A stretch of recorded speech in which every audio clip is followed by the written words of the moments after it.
अरमान रो रहा है। पूजा, अरमान रो रहा है, ध्यान कहाँ है तुम्हारा?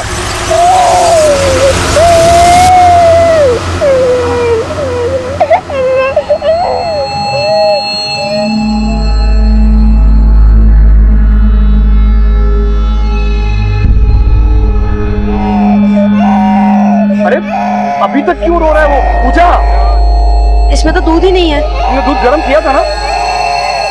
हाँ? हम शायद उसमें डालना भूल गए। ये भगवान, क्या हो गया तुम्हें यार? अरे ये क्या होगा? ओहो, लगता है टायर पंक्चर हो गया है। अच्छा, सामने ढाबा है, मैं वहां ले देता हूँ।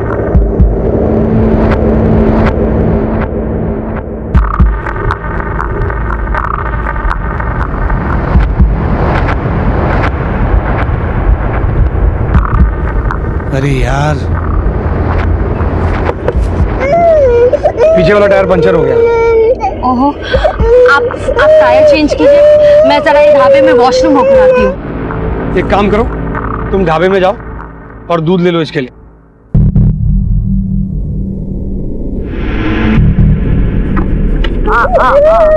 अरे भैया, ये वॉशरूम का है। मैम इधर से जाइए, पीछे है। Thank you.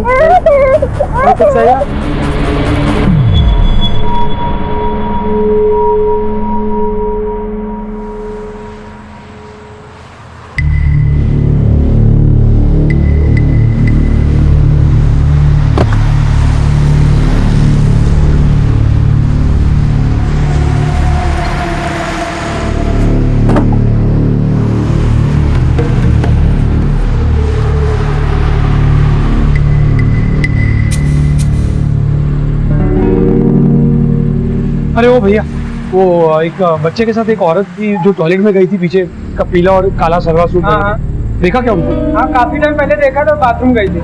आधा घंटा हो गया बात।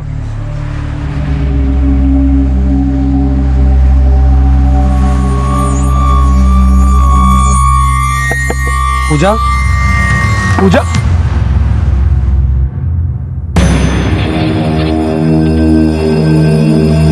पूजा, पूजा, कहाँ चली गई? अरमान! देखो भाई साहब, अभी आधे घंटे पहले मेरी पत्नी और एक छोटा सा बच्चा तो टॉयलेट में लेकर गई थी, तो आपने देखा क्या उनको? हमको नहीं मालूम।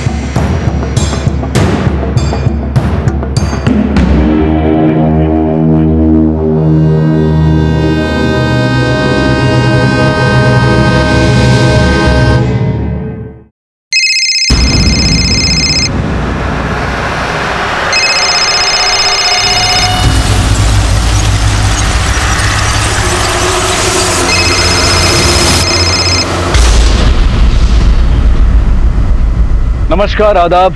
क्राइम पेट्रोल डायल 100 में आप सबका स्वागत है। जैसा कि हमने अभी देखा कि टायर पंचर होने की वजह से राकेश और उसका परिवार दिल्ली आगरा हाईवे पर स्थित ढाबे पर टायर बदलने के लिए रुकते हैं, लेकिन कुछ ही देर बाद राकेश की पत्नी पूजा और उनका बेटा अरमान वहां से लापता हो जाते हैं। वहीं दूर झाड़ियों में हमें पूजा का फोन गिरा हुआ दिखाई देता है। पूजा का फोन इस बात की तरफ इशारा कर रहा था कि पूजा और अरमान शायद किसी अनहोनी का शिकार हुए थे। वजह जो भी हो, लेकिन कोई घात लगाए इस जुर्म को अंजाम देने की फिराक में था। जहां इस वाकये ने कई सवाल खड़े कर दिए थे, वहीं तुरंत पुलिस को मदद के लिए बुला लिया गया।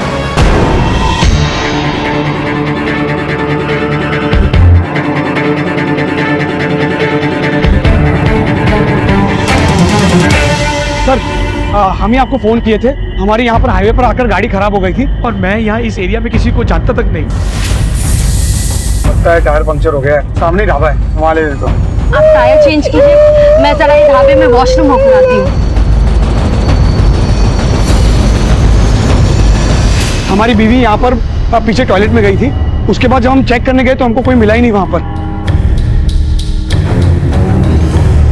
आसपास सर्च करो। सर,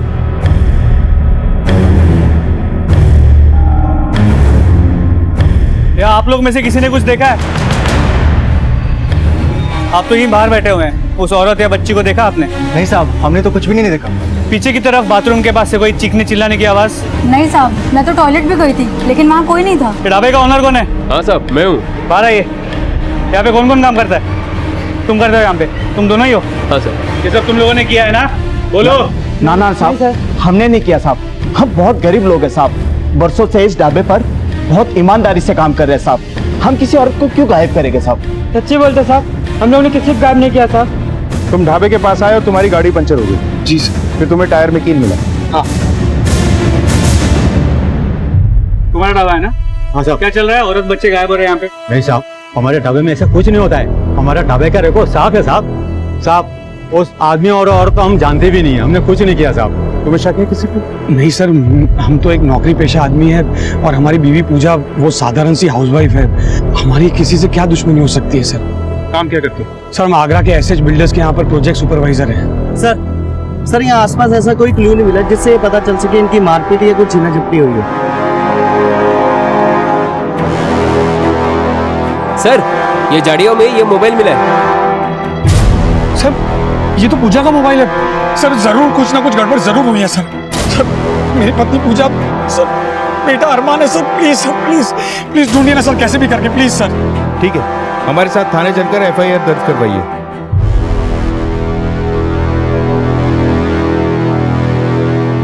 सर, ढाबे पे हाईवे के पास कील लग के गाड़ी का टायर पंक्चर और फिर पूजा और उसके बच्चे का गायब। सर, ये किडनैपिंग का मामला हो सकता है। ढाबे के अंदर भी पूछताछ की लेकिन अंदर लगता नहीं कि कोई इन्वॉल्व होगा। सही। इस केस में हवा भरने के लिए हमें एक सॉलिड क्लू की जरूरत पड़ेगी। एक काम करो, लोकल पेट्रोलिंग टीम और हाईवे पुलिस स्टेशन सब जगह पूजा और बच्चे की फोटो सर्कुलेट करते। और हाँ, हाईवे पे जहाँ जहाँ भी CCTV कैमरा है सबकी फुटेज चेक करो। इस केस का पहला कील हमें जल्द से जल्द निकालना है। Sir,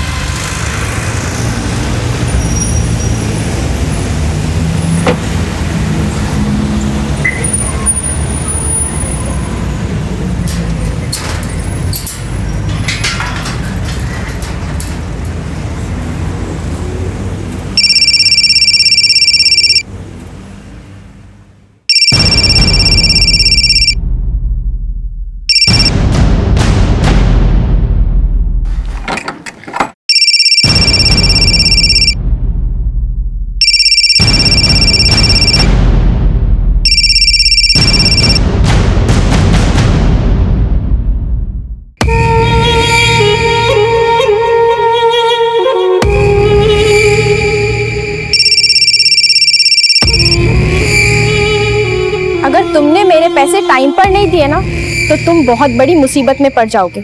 Pradeep Singh. Sir, highway के पास के सभी CCTV फुटेजेस को चेक किया लेकिन पूजा या उसके बच्चे के बारे में कोई खबर नहीं मिली। सर, अगर ये केस किडनैपिंग का है तो राकेश को फिरौती के लिए कॉल बहुत जल्द आ जाएगा। मुझे नहीं लगता सही। इस केस के हालात पे गौर करें तो राकेश एक मामूली सी नौकरी करता है। उसके बीवी बच्चे को किडनैप करके किसी को कितने पैसे मिल सकते हैं? आखिर एक औरत अपने बच्चे के साथ क्यों और कहाँ गायब हो गई, वो भी एक ढाबे से? बड़ी अजीब बात है। ये मामला कुछ और ही है। जो अपने बच्चे को लेके खुद भी तो जा सकते हैं। सर, इस एंगल का कोई ट्रायंगल भी हो सकता है। हो सकता है कि ये पूरी प्लानिंग पूजा की है। उसने पहले किसी की मदद से गाड़ी को पंक्चर करवाया और जब गाड़ी ढाबे पे रुकी वॉशरूम जाने के बहाने उस आदमी के साथ वहां से भाग गई। क्योंकि ढाबे पे किसी ने भी चीखने चिल्लाने की कोई आवाज नहीं सुनी और ना ही वहां कोई स्ट्रगल के निशान है। और फोन तो वो खुद भी फेंक के जा सकती है ताकि कोई उसे ट्रैक ना कर सके।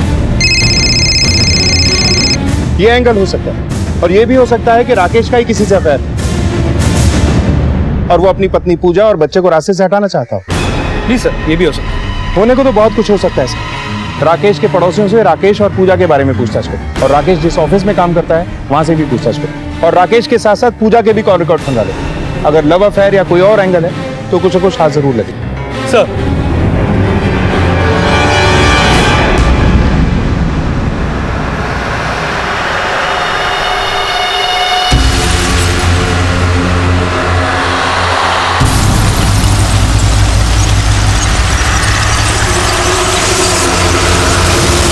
पुलिस जी जान से इस बात का पता लगाने में जुटी हुई थी कि आखिर राकेश की पत्नी पूजा और बेटा अरमान कहां गायब हो गए थे। पुलिस ने इस केस को हर एंगल से टटोलना शुरू किया। इस केस में लव ट्रायंगल से लेकर बाकी हर उस एंगल पर काम किया जा रहा था जिसकी वजह से पूजा अचानक लापता हो सकती थी। राकेश के पास आया वो फोन आखिर किसने किया था, और वो राकेश को प्रदीप के नाम से क्यों बुला रहा था? क्या राकेश का कोई राज था जिसकी वजह से ये जुर्म किया गया था, या फिर पूजा अपनी मर्जी से अरमान के साथ कहीं चली गई थी? पुलिस परत दर परत इस केस की सच्चाई जानने में जुटी हुई थी। ये आपके सामने जो राकेश और पूजा श्रीवास्तव रहते हैं, आप लोग इन दोनों को कब से जानते हैं? सर यही कुछ 4 साल से, जब से वो यहाँ रहने आए थे। सर राकेश ने हमें बताया था कि पूजा शादी से पहले सेल्स गर्ल का काम करती थी। उन दोनों ने लव मैरिज की थी, पर शादी के बाद उसने उसको काम करने से मना कर दिया। वो चाहता था कि वह घर पे रहकर घर और परिवार का अच्छे से ख्याल रखे। सर राकेश पूजा से बहुत प्यार करता है, लेकिन पूजा कुछ हमें मूडी सी लगती है। कुछ महीने पहले हमारी कॉलोनी में फंक्शन था, तो हम पूजा के घर में बुलाने गए थे, तो हमने उन दोनों के बीच थोड़ी सी अनबन सुन ली थी। हमें नहीं जाना है बस। अरे यार कमाल कर रही हो तुम, इतने दिनों से प्रधान बनकर होली के फंक्शन की तैयारियां करवा रही हो, और अब फंक्शन में जाने के लिए नखरा करे क्यों? नखरे? राकेश यही नखरे शादी से पहले आप सर आंखों पर रखते थे और अब इन्हीं पे सवाल खड़ा कर रहे हैं। पूजा शादी के पहले की बात कुछ और थी यार। अब तो तुम जानती हो कि हम एक प्राइवेट फर्म में नौकरी कर रहे हैं, महीने की जो इनकम हो रही है उससे गुजारा कर रहे हैं, एक ईमानदारी भरा जीवन जीने की कोशिश कर रहे हैं, तो थोड़ा बहुत तो एडजस्ट करना पड़ेगा ना यार। मतलब पूजा राकेश के साथ खुश नहीं है? ऐसा तो नहीं कहेंगे, पर हाँ ऐसा लगता है कि पूजा के शौक राकेश की तनख्वाह से कुछ ज्यादा ही है। अच्छा, तुम्हें कभी ऐसा लगा ये राकेश का किसी दूसरी औरत के साथ कोई चक्कर हो? नहीं सर, राकेश तो बिल्कुल ऐसा आदमी नहीं है। क्या कभी ऐसा लगा कि पूजा का किसी और आदमी के साथ कोई नाजायज रिश्ता है? सर ऐसा तो नहीं कहेंगे, पर किसी के दिल की बात हम क्या जाने।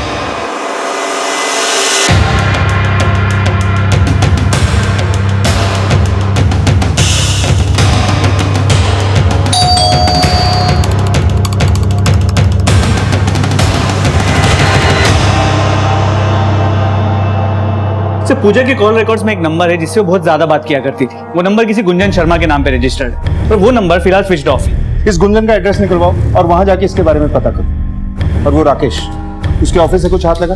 नहीं सर, उसके ऑफिस में सब लोग उसके काम से खुश हैं, और उसके कॉल रिकॉर्ड्स में भी कोई ऐसा नंबर नहीं मिला जिससे वो बहुत ज्यादा बात करता। इनफैक्ट दोनों के कॉल रिकॉर्ड्स और बैकग्राउंड चेक किए तो लगता नहीं कि किसी का कोई एक्स्ट्रा मैरिटल अफेयर होगा। आखिर ये औरत और उसका बच्चा गए कहाँ?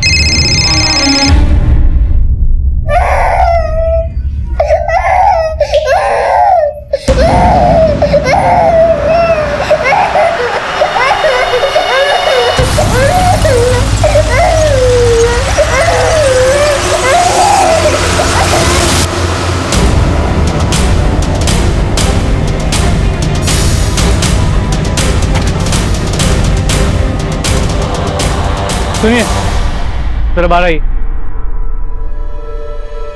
हाँ सर। ये गुंजन शर्मा यही रहती है? तो पूजा के कॉल रिकॉर्ड्स में एक नंबर है जिससे वो बहुत ज्यादा बात किया करती थी। वो नंबर किसी गुंजन शर्मा के नाम पे रजिस्टर्ड है। जी साहब। ये कहाँ गई कुछ पता है? नहीं साहब, उस दिन से दिखी नहीं वो। आखिरी बार कब देखा? परसों 25 अगस्त को।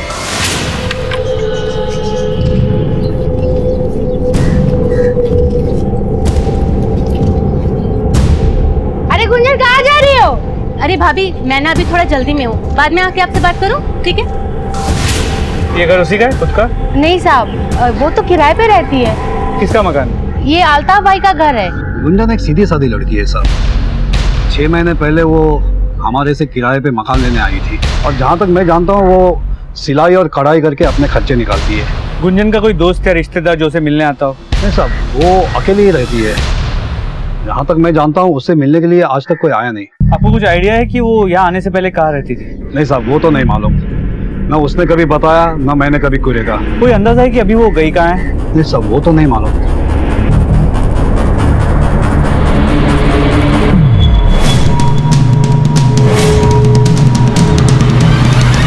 कल डीएसपी साहब के पास चलेंगे, तुम्हारा काम हो जाएगा। सर, पूछताछ के दौरान पता चला कि गुंजन 25 अगस्त को अपने घर से एक बैग लेके निकली थी, उसके बाद वो वापस लौटी ही नहीं। कॉल रिकॉर्ड के हिसाब से पूजा का गुंजन के साथ सबसे ज्यादा बात करनी। फिर 25 अगस्त को गुंजन का बिना किसी को बताए अचानक कहीं चले जाना, और 26 अगस्त को पूजा का भी गायब हो जाना। मामला गले नहीं उतर रहा है। सर एक मिनट।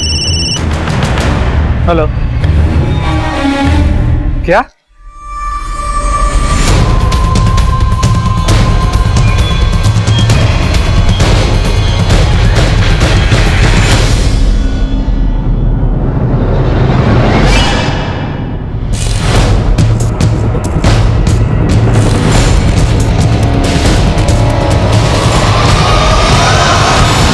सर गले पे निशान है, गला घोट के मारा गया है। ये मामला किडनैपिंग और कत्ल का लगता है। सिंह, इसमें या तो बेवफा आशिक का हाथ है या फिर बेरहम पति का। सर पूजा की बॉडी तो यहाँ पे है, लेकिन उसका बच्चा अरमान कहीं नजर नहीं आ रहा। सोचने की बात तो है, लेकिन बच्चे तक पहुंचने के लिए हमें यह पता लगाना होगा कि पूजा ढाबे से 8 किलोमीटर दूर यहाँ अतरौनी में पहुंची कैसे। लगता है टायर पंक्चर हो गया है। सामने ढाबा है, मैं वहाँ ले देता हूँ। आप टायर चेंज कीजिए, मैं जरा ये ढाबे में वॉशरूम होकर आती हूँ। पूजा! गांव के लोगों से पूछताछ करो, शायद किसी ने कुछ देखा। सर, अपने बच्चे के साथ लापता दिखाई दे रही पूजा की मौत से इस केस में सनसनी फैल गई। अब तक पुलिस को यह शक था कि ये सब कुछ पूजा के किसी आशिक या पूजा के पति राकेश का किया कराया था, लेकिन पूजा के कत्ल से इस केस में कई पेचीदगियां बढ़ गई थी। अरमान अब कहां था और किसके साथ था? क्या वो भी किसी साजिश का शिकार हुआ था? सच की तलाश में पुलिस ने फौरन पूजा के गांव वालों से पूछताछ शुरू की और इस पूछताछ में जो बातें सामने आई वो काफी चौंका देने वाली थी। गांव के बाहर जो लाश मिली है उसके आसपास तुमने किसी को देखा है? हाँ से एक आदमी को जाते हुए देखा था। क्या आप उस शख्स को पहचान सकते हैं? नहीं साहब, उसने कुछ काला सा टोपा डाल रखा था तो उसकी शक्ल नहीं देख पाया, लेकिन हाँ इतना याद है कि उसने पुलिस की वर्दी पहन रखी थी। लेकिन जब तक मैं उसके नजदीक पहुंचता वो अपनी बाइक पे बैठ के चला गया। सिंह, आसपास की पुलिस बीट चौकियों से पता करो कि कल कौन सा पुलिस वाला पेट्रोलिंग पे था, खास तौर पे जिसके पास खुद की बाइक हो। लेकिन एक बात समझ में नहीं आ रही कि पूजा के कत्ल में आखिर एक पुलिस वाले का क्या संबंध हो सकता है।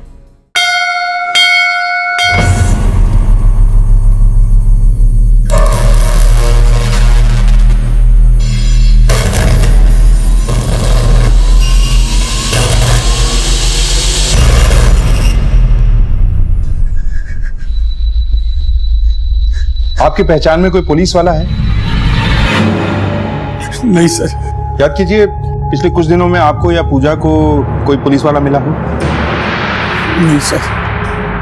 अच्छा, आप किसी गुंजन शर्मा को जानते हो? पूजा के कॉल रिकॉर्ड्स में गुंजन शर्मा का नंबर मिला है। नहीं। देखिए, हमसे कुछ छुपाइए मत, आपके बच्चे की जान खतरे में हो सकती है। सर, मेरी पूजा तो नहीं रही। मेरे अरमान को ढूंढ लीजिए सर, मेरे अरमान को ढूंढ लीजिए प्लीज।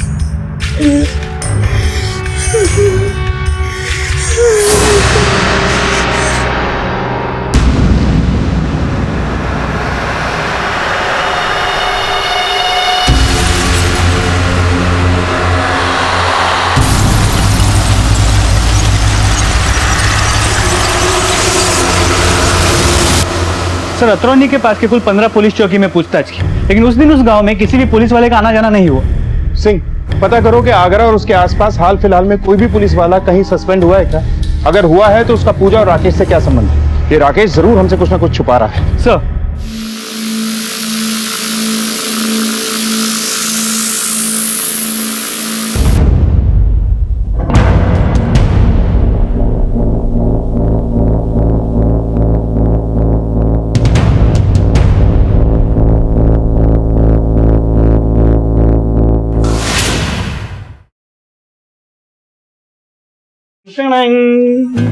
अरे ये क्या है? अरे देखो और ऐश करो। गिफ्ट। वाओ, अच्छी है ना? बहुत प्यारी साड़ी है। हमें तुम्हारा यही अंदाज तो अच्छा लगता है, और तुम्हारी ये वर्दी। और अगर ये वर्दी नहीं रही तो तुम हमको छोड़कर चली जाओगी। तो तुम क्या बोल रहे हो? हमने तुमसे एक झूठ बोला है। झूठ? कैसा झूठ?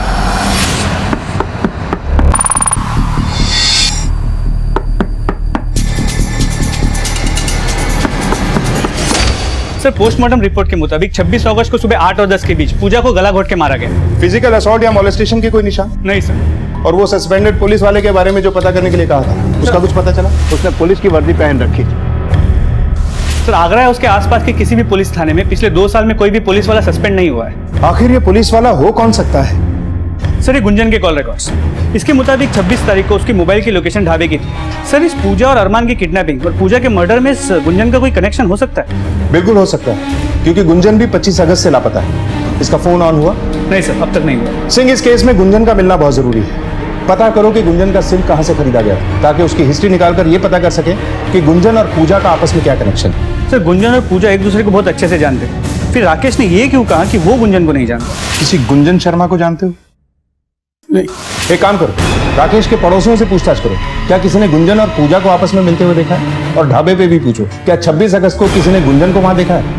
आखिर पता तो चले कि गुंजन वर्दी वाले और राकेश का आपस में कनेक्शन क्या है। सर अबे पगला क्या हो क्या? हाँ, पुलिस के रडार में हमारा भी फोन होगा। अगर हमारे साथ कुछ भी हुआ ना तो बता रहे तुमको, तुम भी नहीं बचोगे। चलो फोन रखो अभी। क्या आपने कभी इस लड़की को पूजा के साथ या पूजा के घर आते जाते देखा है? हाँ सर, ये तो गुंजन है, ये अक्सर पूजा के घर आती रहती थी। अच्छी सहेलियां थी सर, पूजा और वो दोनों साथ में स्कूल में पढ़ती थी। फिर गुंजन शायद पता नहीं कहाँ चली गई और अब 5-6 साल बाद फिर मिले दोनों। उनका स्कूल कौन सा? सर ये तो कभी पूछा ही नहीं मैंने। अच्छा, आपने कभी गुंजन और पूजा के बीच अनबन होते हुए देखा है? नहीं सर, वो दोनों तो बहुत सीधी सादी लड़कियाँ थी। सर ये गुंजन और पूजा एक ही स्कूल में पढ़ते थे, मगर कौन सा स्कूल ये नहीं पता। गुंजन के मोबाइल रिकॉर्ड से पता चला है कि उसकी सिम कार्ड टुंडला से खरीदा था, जो आगरा से करीब 28 किलोमीटर दूर एक शहर। जिस एड्रेस पे ये सिम रजिस्टर्ड है वहां पता करो, हो सकता है गुंजन वहीं मिले। लेकिन राकेश का गुंजन को ना पहचानने वाली बात खटकती। हो सकता है कि वो हमसे कुछ तो छुपा रहा है। हो सकता है, क्योंकि गुंजन की लास्ट मोबाइल लोकेशन 26 तारीख को ढाबे की थी और उस वक्त ये राकेश भी वहीं था। हालांकि जब हमने ढाबे के स्टाफ को गुंजन की फोटो दिखाई, किसी ने भी उसे नहीं पहचाना। सर आपका शक सही हो सकता है राकेश और गुंजन के बीच एफआईआर चल रहा और पूजा और अरमान रास्ते का कांटा बन रहे हैं। हो सकता है, लेकिन ये राकेश सच तो बोलेगा नहीं। इसका कच्चा चिट्ठा हमें इसके सामने रखना होगा। हो सकता है टुंडला से हमें कोई सबूत मिले।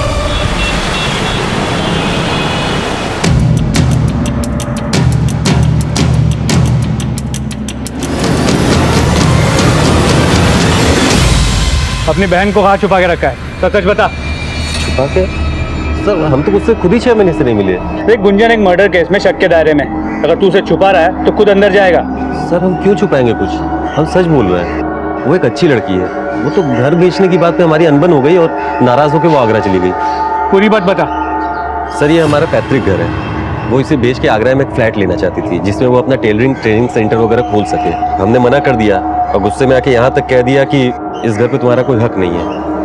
बस इतनी सी बात है सर। और इतनी सी बात पे तुझसे 6 महीने से नहीं मिला, पुलिस को समझता क्या है बे तू?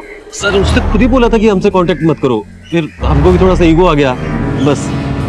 ये पूजा और गुंजन एक ही स्कूल में पढ़ते थे, कौन सा स्कूल है वो? सहारनपुर में आर्या पब्लिक स्कूल में 2-3 साल साथ पढ़ी थी, फिर बापूजी का देहांत हो गया तो उसको वापस यहाँ टुंडला आना पड़ा। सहारनपुर? जी, लेकिन सर हमारी बहन बहुत अच्छी लड़की है, वो कोई गलत काम कर ही नहीं सकती। आपको कुछ गलतफहमी हुई लग रहा है।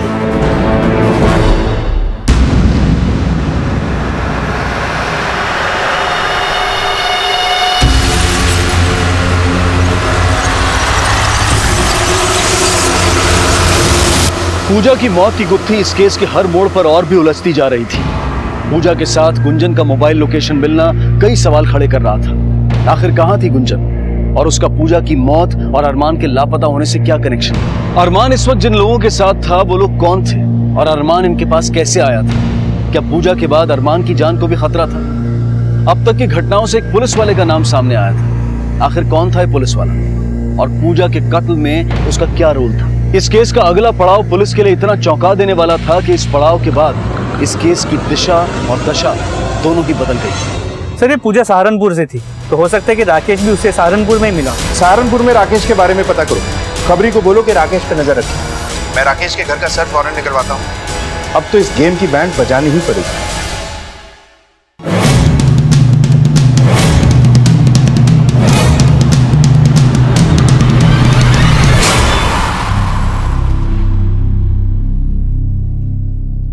ये लो पैसे और अब यहाँ से दफा हो जाओ। दफा हो जाऊं? अभी तो कमाई करने का मौका मिला है। प्रदीप सिंह,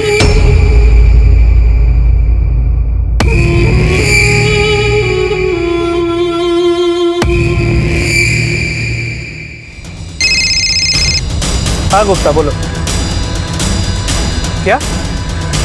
ठीक है तुम वहीं रुको, सिकंदर हाईवे ले चलो जल्दी।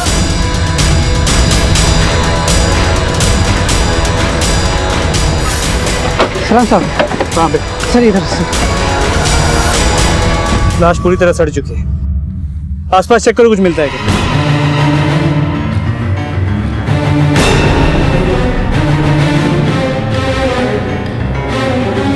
सर, ये बैग मिला है, लगता है इसी का है। चेक करो सर।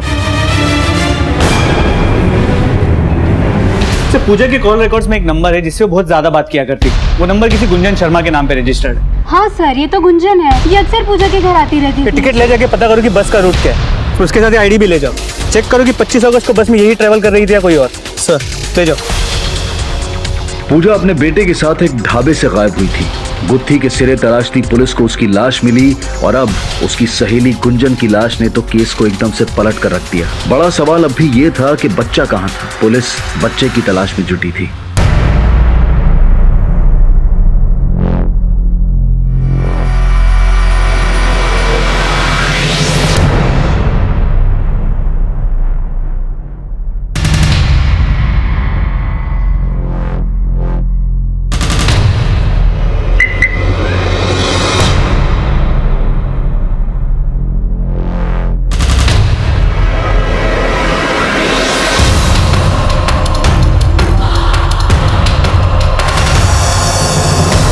पोस्टमार्टम रिपोर्ट के मुताबिक गुंजन का मर्डर पूजा के मर्डर से एक दिन पहले मतलब 25 अगस्त को शाम 5 से 7 के बीच किया गया। दोनों को मारने का तरीका एक ही, गला घोट के। और सर गुंजन के बॉडी के पास हमें उसका मोबाइल फ़ोन भी नहीं मिला। और सर हैरानी की बात यह है कि 26 अगस्त को गुंजन के मोबाइल की लोकेशन पहले ढाबे की थी और फिर उस लोकेशन की थी जहाँ पे पूजा को मारा गया। सर अगर गुंजन 25 तारीख को मर चुकी है तो उसकी मोबाइल की लोकेशन उन दो जगहों की कैसे हो सकती है? सिंह, कहीं ऐसा तो नहीं कि गुंजन और पूजा दोनों का कातिल कोई एक ही है, जिसने पहले गुंजन का खून किया फिर गुंजन का फोन अपने पास रखा। इसलिए गुंजन और पूजा दोनों के मर्डर स्पॉट पे वो फोन एक्टिव था। लेकिन ये सब कुछ पता लगाने के लिए हमें गुंजन की कॉल रिकॉर्ड्स को एक बार फिर से खंगालना होगा। पता करो कि 25 अगस्त से 2 हफ्ते पहले तक गुंजन के नंबर पे कहां से कॉल आए और उसने किसे किसे कॉल किया। सिंह, इस केस में जरूर कुछ ऐसा है जो हमारी आंखों के सामने तो है लेकिन हम उसे देख नहीं पा रहे।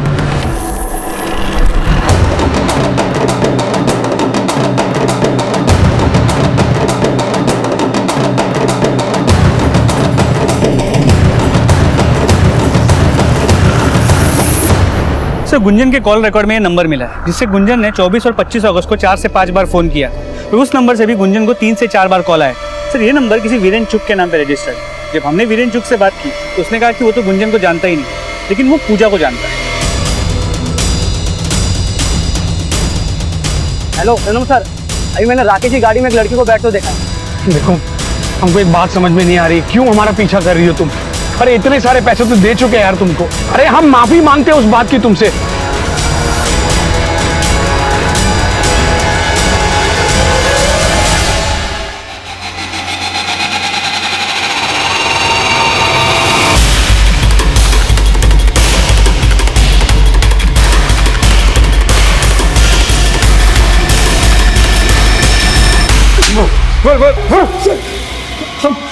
हम बताते हैं सर, हमने झूठ बोला कि हम गुंजन को नहीं जानते, क्योंकि सर हम डर गए थे कि कहीं सच का पता आपको चल गया तो आप एक बात से दूसरी बात को जोड़ न लें और पूजा का केस हम पर भारी न पड़ जाए। बाकी सर हमने और कोई झूठ नहीं बोला, सच कह रही सर। सर वो झूठ बोल रहा है, उसका नाम राकेश नहीं है, प्रदीप सिंह है। उसकी शादी हमारी दीदी माधुरी के साथ बरेली में हो रखी थी, लेकिन शादी के 2 साल बाद एक दिन जब वो घर आया तो बहुत घबराया हुआ था। चलो चलो अंदर चलो, अंदर चलो। क्या हुआ? घबराए क्यों? बता रहे 2 मिनट में आकर बता रहे हैं। जीजाजी हुआ क्या? क्या हुआ कुछ तो बताइए। ये 25,000 रुपया रखो, इससे काम चलाना, हम कुछ दिनों के लिए बाहर जा रहे हैं। अरे जीजाजी आखिर हुआ क्या है, कुछ बताइए तो सही हमें। हम कोई पुलिस वाले नहीं हैं और अगर इस वक्त यहाँ पर रहे तो हम पकड़े जाएंगे। हाँ सर, हम झूठ बोले थे कि हम पुलिस वाले हैं, क्योंकि वर्दी पहनने के बाद हमको इज्जत और रौब मिल रहा था। लोग आते जाते हमको सलाम ठोकते थे साहब, और जब बीवी के साथ बाजार में जाते थे तो खाना पीना फ्री में मिल जाता था और इस वर्दी के कारण पैसा भी मिल जाता था हमको। इसी झूठी शोहरत की लालच में हम दुनिया वालों से झूठ बोले। सर 5 साल तक हमारी बहन ने उसका पागलों की तरह इंतजार किया, सिर्फ इस उम्मीद में कि वो वापस आएगा। हमने भी ढूंढने की उसे बहुत कोशिश की, लेकिन कुछ नहीं पता चला। लेकिन अब से 3 महीने पहले हमारे एक जानकार मोहन भैया ने उसे आगरा में देखा।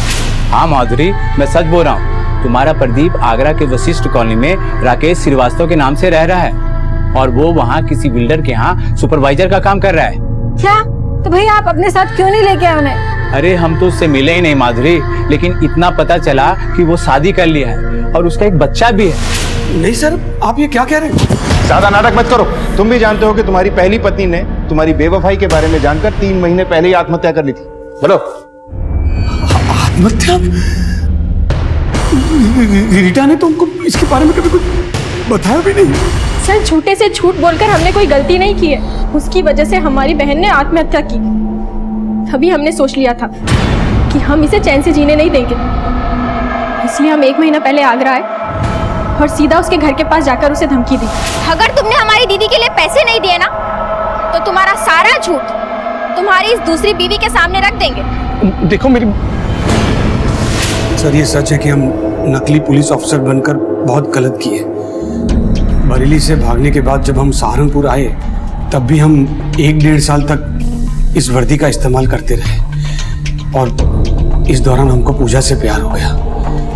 पूजा को भी हमारी वर्दी का रौब अच्छा लगता था, इसलिए हम दोनों शादी कर लिए और इसलिए हम पूजा को सब सच बता दिए। क्या तुमने हमसे झूठ बोला कि तुम पुलिस वाले हो?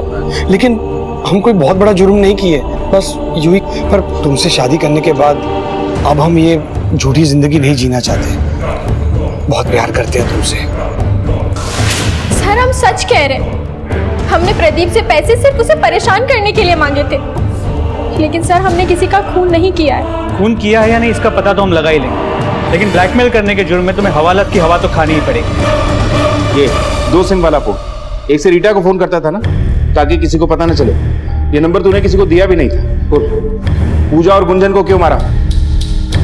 सर, माँ कसम क्या कहते हैं सर, हमने किसी को नहीं मारा सर। हम झूठ नहीं बोल रहे सर। पूजा से तो हम बहुत प्यार करते थे और अपने बेटे से बहुत प्यार करते हैं सर। सर, आपसे गुजारिश है, हमारे अरमान को कहीं से भी ढूंढ लाइए सर।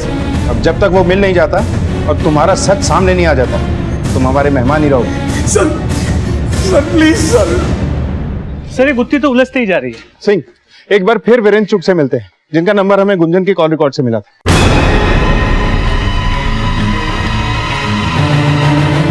नहीं सर, हम इसे नहीं जानते। और इसे? हाँ सर, ये वही औरत है जो अपना बच्चा हमें देने वाली थी। सर, हमारी शादी को 10 साल हो गए हैं और हमें एक बच्चे की चाह थी, तो पूजा ने हमें बताया कि उसके पास एक ऑफर था। सर देखिए, आप तो जानते ही हैं कि अडॉप्शन एजेंसी से बच्चा अडॉप्ट करना इतना आसान नहीं होता। रिजेक्शन भी हो सकता है। अगर आप लोग चाहे तो मैं बिना किसी कानूनी कार्रवाई के आपको बच्चा दिला सकती हूँ। वो दरअसल मुझे मेरे पति के इलाज के लिए पैसे चाहिए, 9 लाख रुपए। उसके बदले मैं आपको अपना बच्चा दे सकती हूँ। हर माँ की तरह मैं भी अपने बच्चे से बहुत प्यार करती हूँ, पर मैं मजबूर हूँ। अगर आप चाहते तो मैं किसी भी कानूनी कागज पर अपनी साइन कर दूंगी और आपसे ये वादा करती हूँ कि मैं अपना बच्चा कभी वापस नहीं लेने आऊंगी। Thank you. तो अब वो बच्चा कहाँ है? सर, बच्चा हमारे पास नहीं है। हम बच्चे को अडॉप्ट करने वाले थे और 27 तारीख को बच्चा हमारे पास आने वाला भी था। सर, हमने 25 तारीख को पूजा का फोन ट्राई किया, लेकिन उसका फोन लग नहीं रहा था। 26 तारीख को सर उसका एक मैसेज रिप्लाई आया, डील कैंसिल। उसके बाद पूजा का फोन स्विच ऑफ हो गया। ये पूजा अपने पति की बीमारी का बहाना बना के बच्चे को बेचना चाहती है। बात को समझ में नहीं आया। हैरानी की बात है कि बच्चे को बेचा भी नहीं गया और बच्चा गायब भी हो गया। तो ये हो सकता है क्योंकि पूजा और गुंजन साथ में मिले हुए, क्योंकि सिम कार्ड गुंजन के नाम पे था और बात पूजा करती थी। और पूजा को पैसे का लालच भी था। वो अपने पति राकेश के रहन सहन से खुश नहीं थी और गुंजन भी प्रॉपर्टी के लिए अपने भाई से लड़कर आई। सर, क्या ये मुमकिन है कि पूजा और गुंजन ने मिलकर ये प्लान बनाया कि बच्चा बेच के आगरा से कहीं दूर जाके सेटल हो जाए? लेकिन पोस्टमार्टम रिपोर्ट के हिसाब से गुंजन का कत्ल पूजा के कत्ल से पहले हुआ। तो हो सकता है कि राकेश को इनकी प्लानिंग के बारे में पूरा पता चल गया, इसलिए उसने रीटा के साथ मिलकर पूरा कांड किया और अब हमसे झूठ बोल रहे हैं। हो सकता है वो वर्दी वाला राकेश ही हो। एक बात और सर, गुंजन की लाश हमें हाईवे के पास मिली। ये वही हाईवे है जो गुंजन के गांव की तरफ जाता है। इसका मतलब है कि राकेश को पता था कि गुंजन कौन सी बस से जाने वाली है। सिंह, हाईवे पे जहां भी सीसीटीवी कैमरा है सबकी फुटेज मंगवाओ। जी सर। हमारा बच्चा चाहिए। एक मिनट, शांत हो जाइए। उसने हमारा बच्चा चुरा दीजिए साहब। बताइए बात क्या है? हम दोनों रोज रात को खाना खाने के बाद अपने बच्चे के साथ घूमने जाते हैं साहब। आज भी गए थे तो पुलिस वाला होने की वजह से साहब हमने उस पर ध्यान नहीं दिया और अचानक से उसने। आप लोगों ने इस वर्दी वाले को पहले भी देखा था? जी साहब, कल भी हमारे पास से गुजरा था साहब। शक्ल याद है उसकी? नहीं साहब, उसके सर पे हेलमेट था टिंटेड ग्लास का, इसलिए हम कुछ नहीं देख पाए साहब। ये सब नहीं पता साहब। आप बच्चा ला दो, मेरा बच्चा। उसने कुछ काला सा टोपा डाल रखा था तो उसकी शक्ल नहीं देख पाया। एक और वारदात, एक और बच्चे का गायब होना और एक बार फिर से वर्दी वाले बच्चे चोर का आतंक। आखिर कौन था यह शख्स और ये अगवा किए गए बच्चों के साथ करता क्या था? ये केस पुलिस के सामने आया अब तक का सबसे संजीदा केस था। पूजा का कत्ल, अरमान का लापता होना और अब सामने आई नई वारदातें इस केस को कई उलझनों में जकड़ रही थी। सिंह, ये वर्दी वाला तो कातिल के साथ साथ बच्चा चोर भी। राकेश के बेटे अरमान के साथ अब इनका चिंटू गायब। ये गुत्थी तो बच्चा चोर गैंग की तरफ इशारा करती है। पर अब तक हमें लग रहा था कि वो वर्दी वाला राकेश था, लेकिन ये राकेश तो लॉकअप में बंद है। सर ये देखिए, ये वही बस है जिससे गुंजन आगरा से टुंडला की तरफ निकली थी। और सर अब ये देखिए, यहाँ पे बस के पीछे बाइक पे वर्दी वाला। स्टॉप करो, जूम करो। ये बाइक का रजिस्ट्रेशन नंबर, इससे बाइक के ओनर तक आसानी से पहुंच सकते हैं।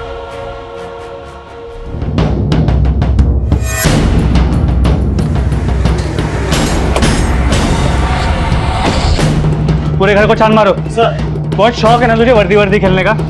तुझे असली वर्दी का खेल दिखाता हूँ। चल हुआ क्या साहब? डाल दो गाड़ी में से। संभाल के सर, अंदर से बच्चा मिला।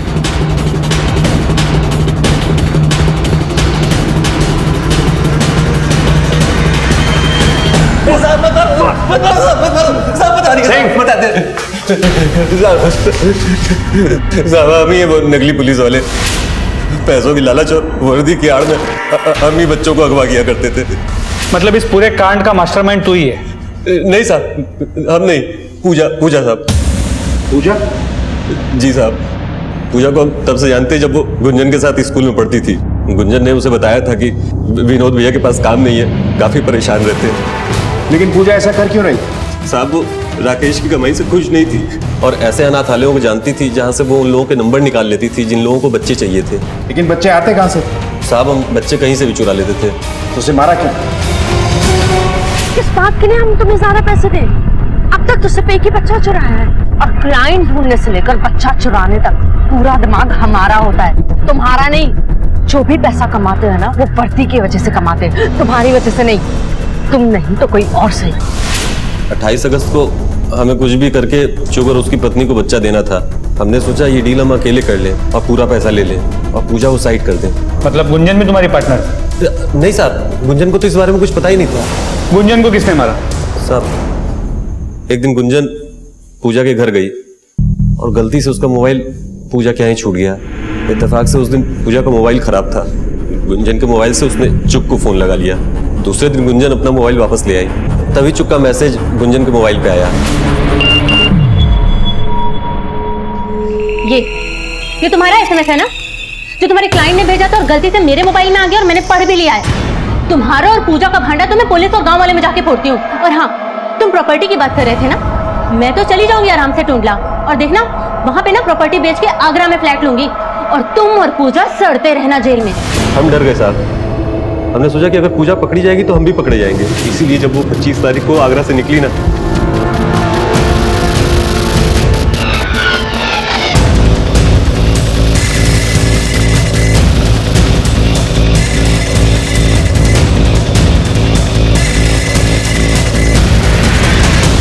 और पैसों के लालच ने तुमसे पूजा का खून करवा दिया।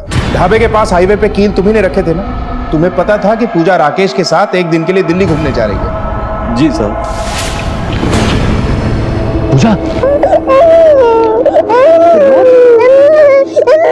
क्या कर रहे हो? अगर किसी ने देख लिया तो गड़बड़ हो जाएगी। बहुत अच्छी डील है, बहुत अच्छी डील है। 10 लाख का आसामी है। हाँ, तुम अपना 70% रख लेना। पर विनोद, राकेश मेरे साथ है, वो वहाँ टायर चेंज कर रहा है। टायर चेंज कर रहे हैं तो आधे घंटे गैंग ही जाएंगे। अरे यार, चलो तुम बचा तुम्हारा।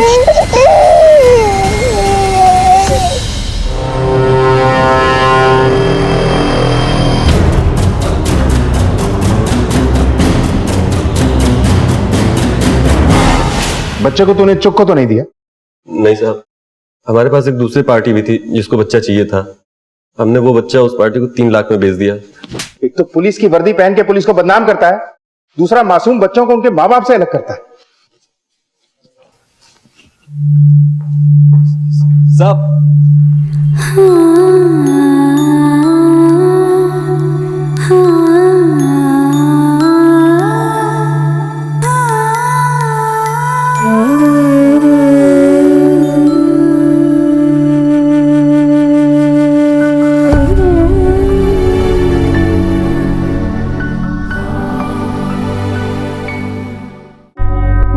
पूजा का लालच ही उसके नाश का कारण बना।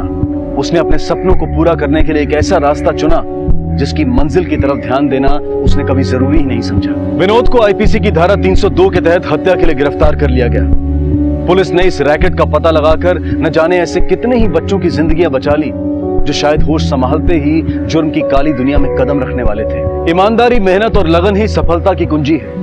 याद रखें, मंजिल चाहे कितनी भी ऊंची क्यों ना हो, लेकिन रास्ते हमेशा पैरों के नीचे ही होते हैं। इसलिए मंजिल के ख्वाबों को नजरों में समाने से बेहतर है कि नजरें रास्ते पर टिकी हों ताकि कोई गलती ना होने पाए। देखते हैं हमारे आज के एपिसोड की दूसरी कहानी। और एग्जैक्टली उसी दिन जिस दिन ऋतु गायब हुई, तुमने तो कहा था कि घर से तुम बाहर ही नहीं निकलती। कहाँ गई थी? गई थी ना बाहर, मैं मंदिर। कौन से मंदिर? इच्छा पूर्ति मंदिर, वो पीछे है ना, पास में ही तो है, वहीं गई थी। ये फोटो निकालो।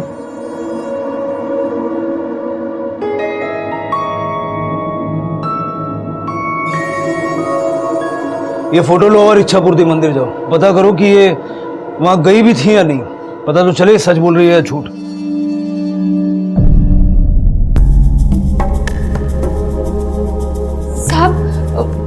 मेरी लाली के बारे में कुछ पता चला साहब? फिलहाल तो नहीं पता चला है। क्या ये?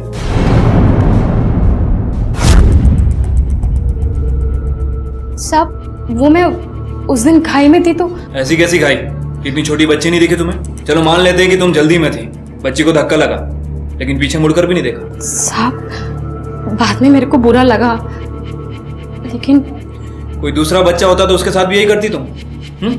तुम्हें इल्जाम लगाया था ना ऋतु पर। कहीं ऐसा तो नहीं कि ऋतु से बदला लेने के चक्कर में तुम्ही ने उसे गायब किया? मेरी लाली को ऋतु नहीं मारा था। साहब, ऐसा आरोप मेरे ऊपर मत लगाओ साहब। मैं किसी बच्ची को काय को मारेगी साहब? और ऋतु तो मेरी लाली जैसी है साहब। साहब, आप बरोबर बोले कि मैं ऋतु को पसंद नहीं करती, लेकिन साहब मैं उसको मारेगी नहीं। बहुत दया आती है साहब उसकी। बेचारी का तो नसीब ही खराब है।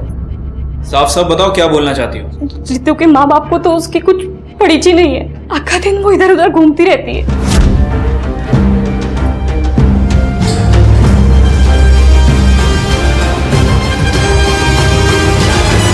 पहले तो लाली के मर्डर के लिए ऋतु पर इल्जाम लगा रही थी, और अब तुम्हें ऋतु के लिए बुरा लग रहा है। साहब, ऋतु तो मेरी लाली जैसी है।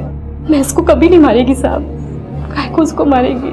नहीं साहब। ठीक है, मंदिर में या मंदिर के आसपास किसी ने तुम्हें आते जाते देखा नहीं। सच बताओ, कहाँ गई थी? अगर यहाँ नहीं बताओगी तो लॉकअप में ले जाके पूछेंगे, और लॉकअप में हम किसी की उम्र का लिहाज नहीं करते। शनिवार बाबा के मंदिर गई थी मैं। ओ हाँ, शायद। कौन? वो तांत्रिक है। तांत्रिक? हाँ, वो बेटा, मैं उनके पास 3-4 बार पहले भी गई हूँ। वो कुछ तंत्र मंत्र कर रहे हैं, सिर्फ इसलिए कि तुझ में अंदर से माँ बनने की इच्छा पैदा हो। वो तेरे लिए मैं डाइट का खाना बनाती हूँ ना, तो बाबा जी की दी हुई थोड़ी सी बबूती उसमें मिला के तुझे खिला देती हूँ, और कुछ नहीं बच्चे। मैंने वो ये चक्कर क्या है?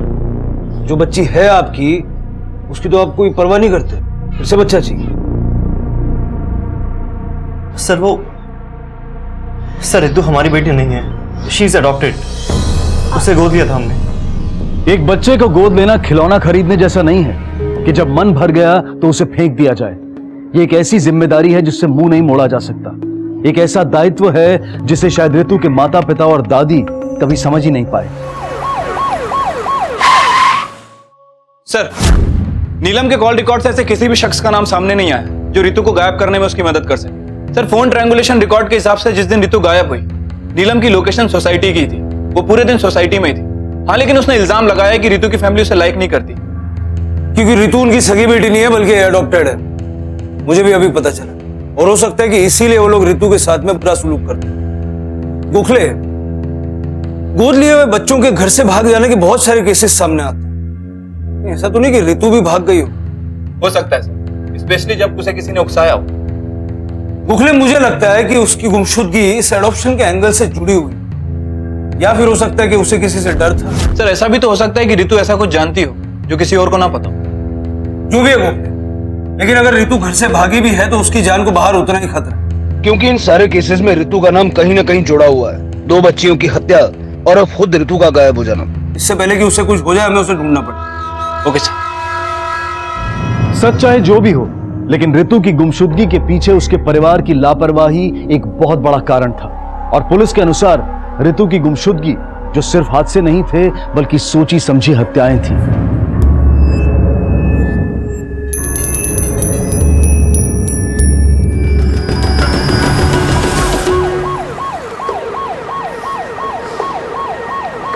आई होप वो ठीक हो। मैंने ही उसका नाम रितु रखा था। 2 साल की थी तब उसे अडॉप्ट किया गया था। वेरी स्वीट गर्ल, बहुत ही एक्टिव थी, सब कुछ बहुत जल्दी सीख जाती थी। लेकिन घर पे तो बड़ी चुपचाप और सहमी सहमी से है। सरप्राइजिंगली सर, एक्चुअली हमारे यहाँ एक पॉलिसी है हर 3 साल के बाद अडॉप्ट किए गए बच्चे की अपडेट करने की, वो फैमिली में एडजस्ट हो पा रहा है कि नहीं। जब वो 5 साल की हुई तब तो हमने मीटिंग की थी, पर जब वो 8 साल की हुई तब क्या? तब हमने उसकी फैमिली से कांटेक्ट करने की कोशिश की, पर उसकी फैमिली ने कोई टाइम ही नहीं दिया, हमेशा हमें अवॉइड करते थे, और आखिरकार उन्होंने हमें फोन पे बात करवा दी और बस मामला खत्म हो गया। बच्ची के असली माँ बाप के बारे में जानकारी देंगी? जी नहीं सर, वो तो हमें रास्ते पे मिली थी। हमने पेपर में इश्तिहार भी दिया था, FIR भी दर्ज करवाई थी रूल्स के मुताबिक, पर आज तक किसी ने कांटेक्ट करने की कोशिश नहीं की। एक हंसती खेलती नॉर्मल बच्ची की ये हालत कर दी तुम लोगों ने। ऑर्फनेज से भी बात की हमने। सोसाइटी के एक एक आदमी को पता है तुम लोगों ने रितु के साथ कैसा सुलूक किया। सीधे सीधे बोल, क्या किया रितु के साथ? पहले गोद लिया और जब ऊब गया तो छुटकारा पाने के लिए मार दिया उसे। नहीं सर, ऐसा कुछ भी नहीं है सर। हम सिर्फ थोड़ा सा सख्त थे उसके साथ सर, कुछ भी नहीं किया हमने। हाँ सर, हमने कुछ भी नहीं किया उसके साथ। वो तो बच्ची बिगड़ ना जाए। ये नाटक मेरे आगे मत करना। उसकी गुमशुदगी की रिपोर्ट भी तुमसे लिखवानी पड़ी हमें। कितनी परवाह है तुम्हें उस बच्ची की हम जानते हैं।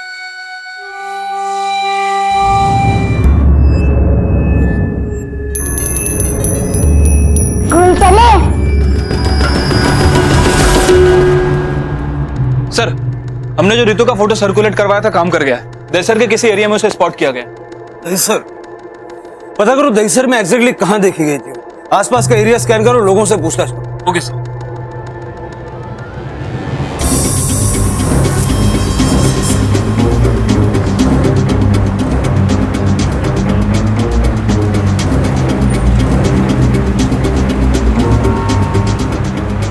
इस बच्ची को देखा है कहीं? देखा तो है, एक औरत थी इसके साथ। मैंने ही नहीं छोड़ा था। कहाँ पे छोड़ा था? Mega city shopping centre mall पर।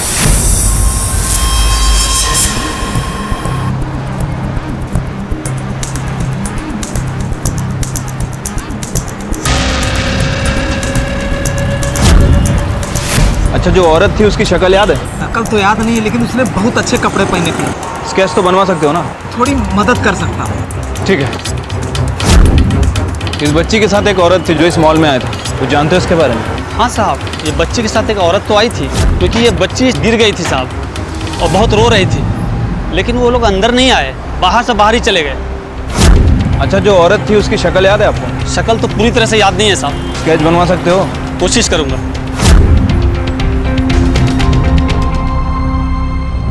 सर, तीनों से ही पूछताछ की है। तीनों ने जो डिटेल्स दी है उसके हिसाब से हमने स्केच मंगवाया। किसी और को पहचाना उन तीनों ने? नहीं सर। सर, नीलम, मीरा, क्षितिजा और रितु की मां श्रुति, इन सभी के फोटो दिखाए। इनमें से किसी को नहीं पहचाना। उनका कहना है कि ये औरत कोई और ही है। सर, बात करने पर ऐसा लग रहा था कि खुद भी कॉन्फिडेंस नहीं है। फिर उन्हें स्केच बनवाया। सर, मुझे नहीं लगता कि हमें इस स्केच से कुछ हासिल हो। आई नो गोखले, लेकिन इस वक्त हमारे पास कुछ भी नहीं है सिवाय स्केच के। एक काम करते हैं, सुलेखा सोसाइटी में चल के ये स्केच वेरीफाई करते हैं। क्या चालू है इधर? सब पता नहीं है कौन है, हमारी सोसाइटी में आके हम ही से काम छीन रही है। तूने ठेका ले रखा है इस सोसाइटी में काम करने का कि केवल तू ही काम करेगी? नहीं साहब, ऐसा नहीं है। इधर कैसा है कि सभी लोग हम ही लोग को काम पे रखते हैं। हम लोग इधर कितने सालों से काम कर रहे हैं, और अमन सर को अगर काम वाली चाहिए तो मेरे को बताते ना कि पता नहीं कौन है ये। अमन, लेकिन अमन के उधर तो मीरा काम करती है ना। वही तो साहब, पता नहीं किधर है वो। 2-3 दिन से काम पे भी नहीं आई है। हम लोग को बोल के जाती तो ये घुसती नहीं ना। ठीक है अपना अपना काम करो, जाओ चलो जाओ जाओ जाओ। मुखले, ऋतु 2 दिन से गायब है और मीरा भी 3 दिन से नहीं है। ऋतु का गायब होना और मीरा का नहीं आना ये आपस में कनेक्टेड तो नहीं? Meera is very good. मैं तो सभी को कहता हूँ कि घर में बच्चे हो तो मीरा को ही रखे। मतलब जैसे सोसाइटी के लोग बताते हैं, मीरा को सोसाइटी के बच्चों से लगाव था, खास करके ऋतु से। हाँ सर। गोखले, अब तक हम सोच रहे थे कि कहीं ऋतु को कोई नुकसान ना पहुंचाना चाहता हो, लेकिन कहीं ऐसा तो नहीं कि ऋतु को उसके माँ बाप से बचाने के लिए अगवा किया गया हो? सर मीरा के घर जाके पूछताछ करो, देखो क्या मिलता है। Okay sir.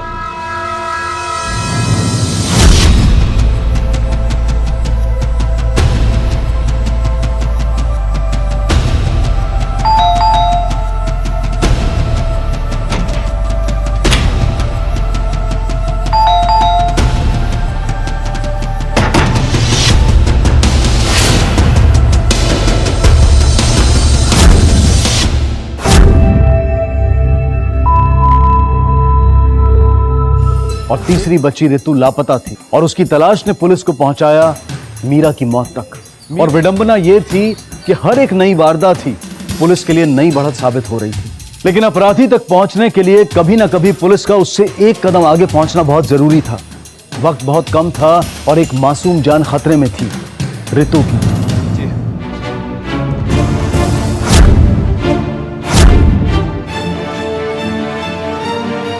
Hello sir, body को पोस्टमार्टम के लिए भेज दिया।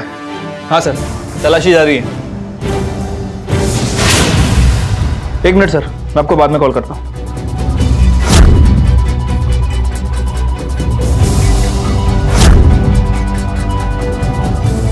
ऋतु सर, ये कुछ सामान मिला है। इसका मतलब ये हुआ कि ऋतु इसी घर में थी। फॉरेंसिक ले भेजो। ये स्कूल ड्रेस, ये जूते, कपड़े, किताबें, ये ऋतु के हैं? हाँ सर, लग तो ऋतु के ही रहे हैं। लग तो रहे हैं मतलब? मानता हूं कि तुम दोनों को ऋतु की कोई परवाह नहीं, उसकी चीजें ही पहचान लेते हैं। सर हम कोशिश कर रहे हैं सर आपकी मदद करने की। वो दिख रहा है। सर मीरा के बारे में पूछताछ कर एक ही बात सामने आई है कि वो ऋतु के काफी क्लोज थी, और सोसाइटी वाले भी ये बात मानते हैं। सर इस केस में ऋतु का गायब हो जाना, सर आई थिंक आपका अंदाजा सही था। मीरा ने ही ऋतु को गायब किया होगा उसके माँ बाप से बचाने के लिए।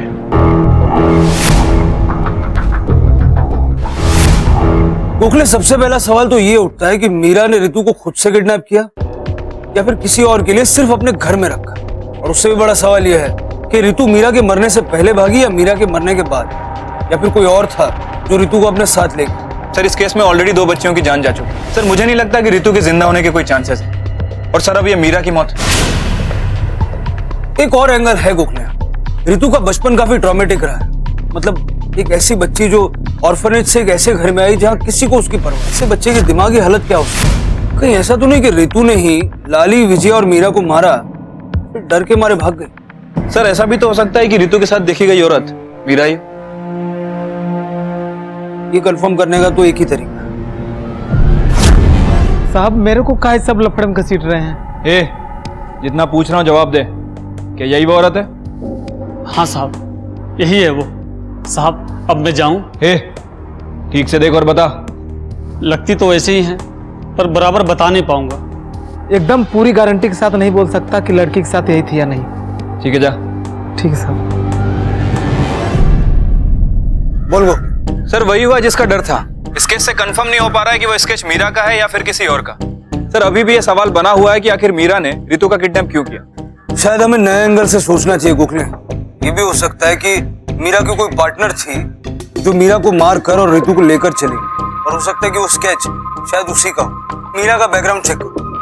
पता करो मीरा के आस पड़ोस में किसी ने ऋतु को देखा है क्या। Okay sir. मैं रेडी हूँ, शॉपिंग चले। सर मीरा कभी किसी से ज्यादा बात नहीं करती थी। और उसकी बच्ची? बच्ची? सर उसकी शादी भी हुई थी क्या? मैंने तो कभी नहीं देखा, अकेले ही रहती थी वो यहाँ। हेलो सर, मेरा कास्कर के कॉल रिकॉर्ड्स आ गए हैं। ठीक है, हम लोग आ रहे हैं। Thank you sir. ना तो रितु को किसी ने वहां देखा और ना ही मीरा को, इनफैक्ट उनके फैमिली मेंबर को भी नहीं। सर मीरा शादीशुदा थी, अगर उसका पति था तो फिर वो कहाँ है सर? और वो स्केच, उस औरत को पहचाना किसी ने? नहीं सर, मीरा कुछ साल पहले ही वहां पे शिफ्ट हुई थी, अकेली ही रहती थी, ज्यादा किसी से बात नहीं करती थी। सर कॉल रिकॉर्ड के हिसाब से वो 2 लोगों के टच में थी। एक नंबर तो नीलम के नाम रजिस्टर्ड है और दूसरा किसी बैंक का एम्प्लॉई। क्या नाम है उस बैंक एग्जीक्यूटिव का? सर गौरव कपासी। गौरव नहीं सर, गौतम कपासी। थोड़ा पानी मिलेगा सर?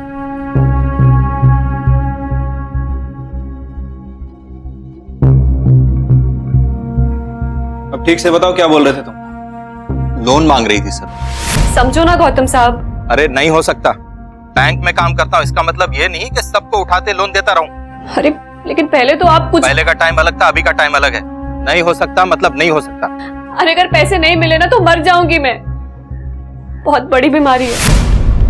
मतलब तुम उसे पहले से जानते थे? कैसे? हाँ मतलब उसका डांस देखने जाता था पहले। डांस? बार में डांसर थी वो, वहीं मिली। Meera bar dancer? सर मैं जाऊं, मेरे को और कुछ नहीं मालूम। उसके पति के बारे में क्या जाना? देखा नहीं कभी, लेकिन बाद में पता चला कि उसके लिए ही उसने डांस छोड़ दिया।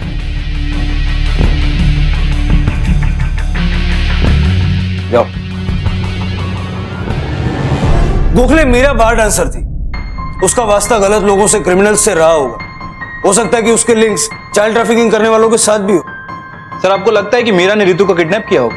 पैसों के लिए? उसे इलाज के लिए पैसों की जरूरत थी। नहीं चाहिए, नहीं चाहिए। सर कहीं लाली और विजया मीरा के इस मोटी का शिकार तो नहीं हो गए? लेकिन सर फिर मीरा को किसने मारा होगा? मुगले हो सकता है कि मीरा के इरादों का किसी और को पता चल गया हो और उसने मीरा को मार के रितु को किडनैप किया हो।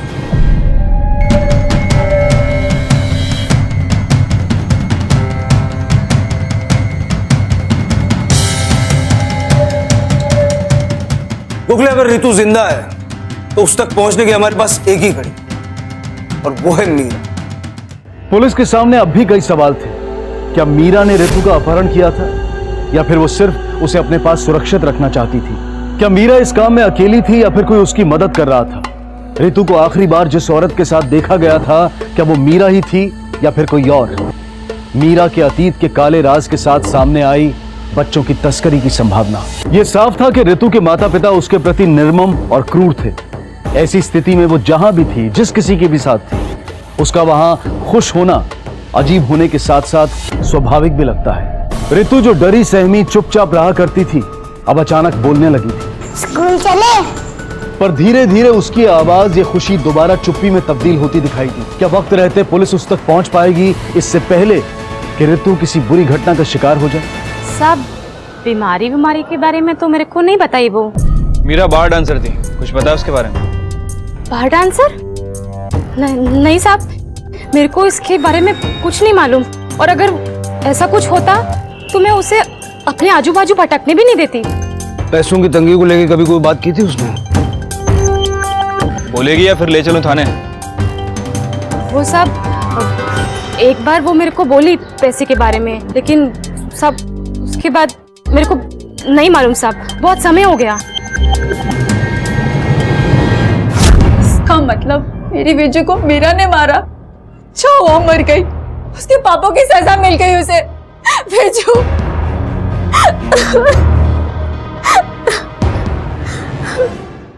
सर मुझे मालूम था कि वो बहुत परेशानी में, लेकिन उसके लिए ये सब करेगा सर? थोड़ा बहुत मदद हम लोग कर सकते हैं सर, लेकिन एडवांस इतना सर? एक दिन आकर मुझसे 25,000 रुपया मांगने लगा। सर मुझे कैसे पता हुआ कि वो पहले क्या काम करती थी? हाँ उसने मेरे से पैसे जरूर मांगे थे, मेरी खुद ही तंगी चल रही थी तो मैंने उसे मना कर दिया, लेकिन जब मैंने इससे बाद में पूछा तो उसने बोला कि उसका अरेंजमेंट हो गया था। अगर मेरे पास पैसे होते तो मैं ज़रूर दे देता।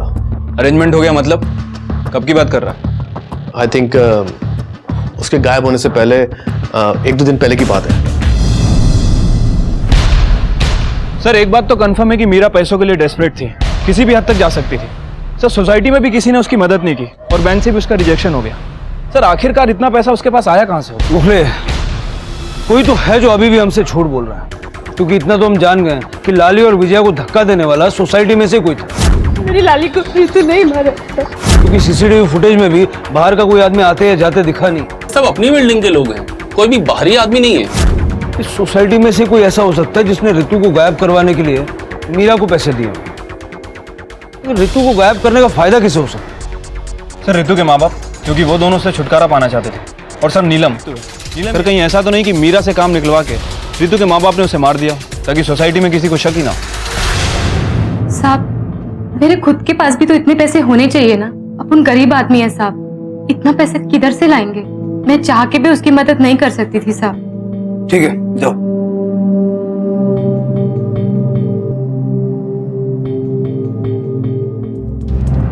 पूछताछ के दौरान हमें पता चला कि बहुत पहले मीरा तुम्हारे यहाँ काम करती थी। फिर एक झगड़ा हुआ बहुत बड़ा और तुमने उसे नौकरी से निकाल दिया। क्या हुआ? अगर यहाँ नहीं बताना तो लॉकअप में चल के पूछते। नहीं सर, बताते हैं। सर वो हमें ही ज्ञान देने लगी थी, हमारे पर्सनल मैटर में घुसने लगी थी। क्या पर्सनल मैटर्स? सर वो मीरा, उसे लगता था कि हम रितु के साथ कुछ ज्यादा ही सकते हैं। उसी क्या प्रॉब्लम है सर? रितु हमारी बेटी है ना, हम जैसे चाहे वैसे रखे उसे। 2 टके की नौकरानी लात मार के निकाल दिया उसे। क्या री, मेरे घर के मामले में बहुत टांगड़ आने लगी है। चल निकल यहाँ से, चल अभी के अभी निकल जा, अब दोबारा अपनी शक्ल मत दिखाना। लेकिन हमने तो सुना कि उसी ने नौकरी छोड़ दी। और वैसे भी एक नौकरानी को नौकरी छोड़नी पड़ जाए, ऐसा क्या कर रहे थे आप रितु के साथ? बच्ची को अगर कुछ हो गया ना, तुम दोनों को छोड़ूंगा नहीं मैं। बच्ची को मिल जाने दो, उसके साथ बुरा व्यवहार करने की सजा तो मैं तुम्हें दिलवा के रहूंगा। सर तुम लोग जा सकते हो, लेकिन शहर छोड़ के मत जाना, जरूरत पड़ेगी तो फिर बुलाऊंगा। जी सर।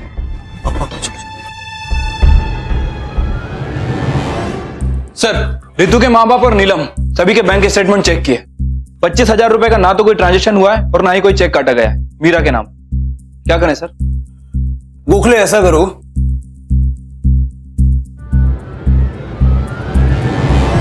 झूठ क्यों बोला तुम? नहीं साहब, मैं झूठ काहे को बोलेगी? जहां जहां तू काम करती है सभी जगह पूछताछ की हमने। हाँ सर, मैं जब काम पर से वापस आ रहा था तब मैंने देखा था नीलम मीरा को पैसे दे रही थी। देख नीलम, अब झूठ बोलने का कोई फायदा नहीं। हम जानते हैं कि तूने ही मीरा को पैसे दिए ताकि रितु को किडनैप करवा के तू लाली के मर्डर का बदला ले सके। तुझे पूरा विश्वास है कि रितु ने ही लाली को मारा था, है ना? नहीं साहब, मैंने ऐसा कुछ भी नहीं किया है। मैं ये सब काहे को करेगी? मेरे को जाने दो साहब, मेरे को कुछ नहीं। ऐसे सच नहीं बताएगी तू।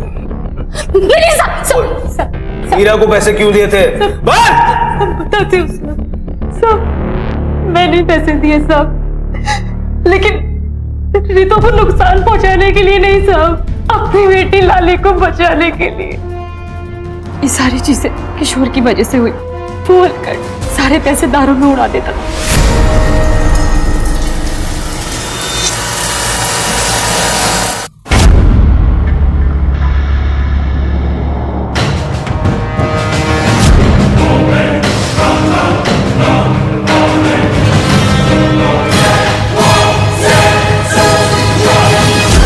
अपनी बेटी को बेचने वाला था।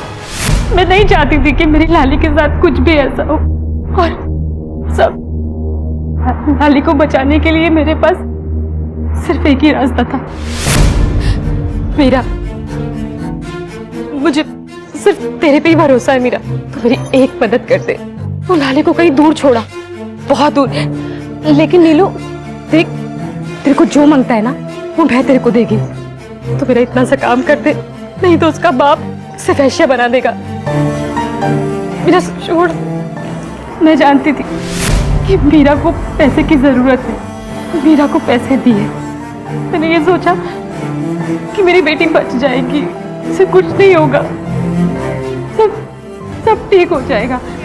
उसका हाथ पकड़ने जा रही थी मैं। अरे तू यहाँ क्या कर रही है? चल नीचे उतर। डर गई थी वो।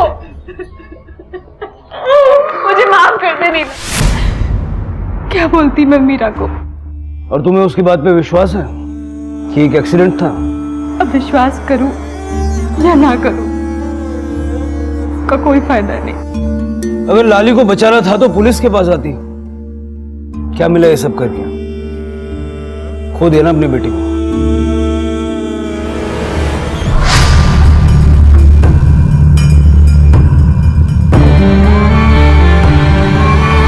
Sir I am sure Meera ने नीलम से झूठ बोला। सर 3 वारदातें, एक बच्ची मिसिंग है और तीनों ही विक्टिम्स एक ही सोसाइटी से। लेकिन मीरा को तो ऑलरेडी पैसे मिल चुके थे, फिर लाली को मारने का फायदा क्या? और लाली का केस तो क्लियर है, लाली की मां ने खुद मीरा को पैसे दिए। लेकिन ये रितु और विजया, इनका क्या? सर मीरा कास्कर की पोस्टमार्टम रिपोर्ट। ठीक है तुम जाओ जी। सर बायोनेट संगीन तो बंदूक के आगे लगी होती। वो तो या किसी मिलिट्री वाले के पास हो सकती है या किसी पुलिस वाले के पास। सर रिपोर्ट के हिसाब से ना तो उसे कोई बीमारी थी और ना ही बॉडी में कोई दवाई का अंश मिला है, ना ही कोई फिंगरप्रिंट है और ना ही कोई सेक्सुअल असोल्ट। गोखले इसका मतलब साफ है, अगर पोस्टमार्टम रिपोर्ट के हिसाब से उसे कोई बीमारी नहीं थी तो जो इलाज के लिए पैसे उसे चाहिए थे वो अपने इलाज के लिए नहीं, किसी और के इलाज के लिए। लोन मांग रही थी सर। मदद कर दो ना मेरी। अरे अगर पैसे नहीं मिले ना तो मर जाऊंगी मैं। बहुत बड़ी बीमारी है। थोड़ा बहुत मदद हम लोग कर सकते हैं सर, लेकिन एडवांस इतना सर, एक दिन आकर मुझसे 25,000 रुपया मांगने लगा। जरा पता करो उसका किसी मिलिट्री वाले या पुलिस वाले से कोई कनेक्शन था, उसके डांस बार जाके भी पता करना पड़ेगा। Okay sir.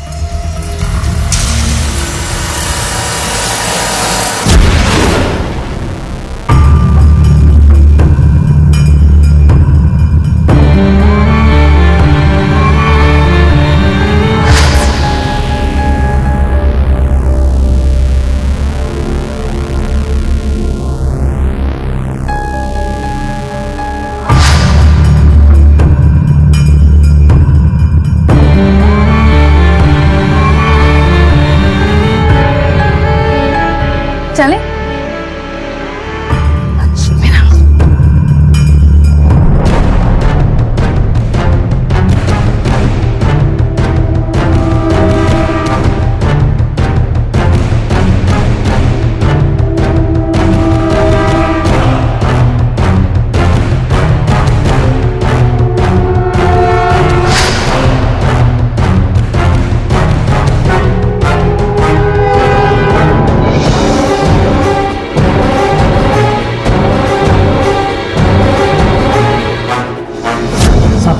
ठंडा या गरम?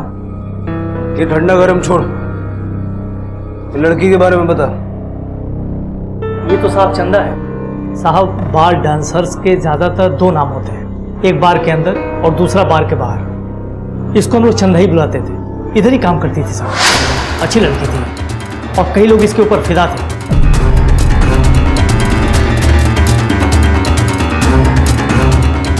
प्यार व्यार के चक्कर में पड़ के सब कुछ इसने बर्बाद कर दिया।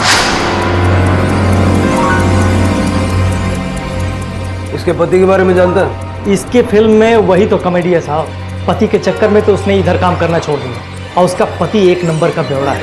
हर दूसरे दिन इधर आ जाता है और बवाल करता है। नाम क्या उसके पति का? नाम तो नहीं मालूम साहब, जैसे ही आएगा मैं आपको इन्फॉर्म कर दूंगा। रहती किधर थी मालूम है?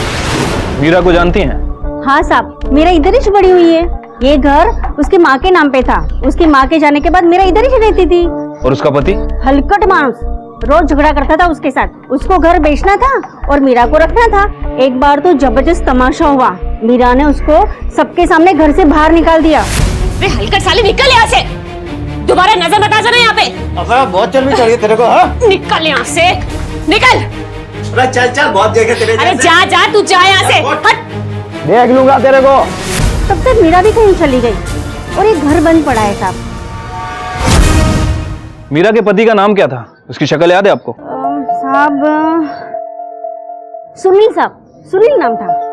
अच्छा, ये इस औरत को जानती हैं? हो सकता है मीरा इसे जानती हो, उससे कभी मिलने आई हो। नहीं नहीं, मैंने इसको कभी नहीं देखा साहब। Thank you. हेलो सर, यहाँ तो प्रॉपर्टी का एंगल भी निकल आया। सर मीरा ने अपने पति को प्रॉपर्टी के चक्कर में घर से बाहर कर दिया था। सर सुनील नाम है उसका। सर कहीं ऐसा तो नहीं कि सुनील ने ही मीरा का मर्डर कर दिया? लेकिन सर इस केस में रितु कहाँ होगी? Okay sir. लाली, विजय और मीरा की मौत से भी पहले इस कहानी की शुरुआत हुई थी दो महिलाओं की दिल दहला देने वाली हत्या की खबर से। वो कौन सी कड़ी थी जो इन हत्याओं को रितु की गुमशुदगी से जोड़ती थी?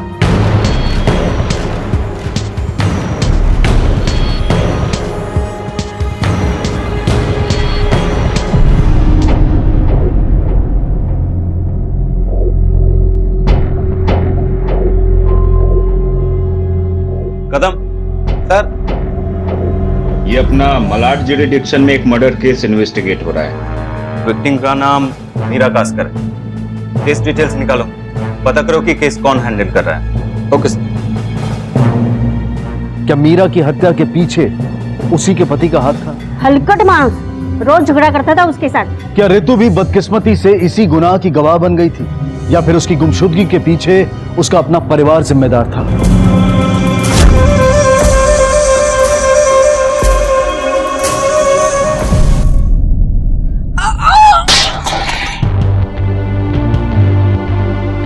सुना है काला जादू भी करती हैं। ऐसे लोगों को तो निकालकर बाहर ही फेंक देना चाहिए। आज अपनी पोती को गायब करवाया है, कल पता नहीं किस किस को गायब करवाएंगी। नवरात्र की बात चल रही है क्या? भाई मैं तो कहता हूँ डीजे रखते हैं, सभी को मजा आएगा और बच्चे भी एंजॉय करेंगे। तू तो रहने दे, अपनी बेटी को खुद गायब करवा के और बच्चों की मनोरंजन की बात कर रहा है। अभी हादसा हुआ, आप में से कौन यहाँ था?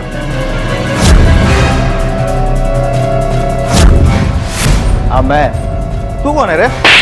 चल चल बताता हूँ मेरे को।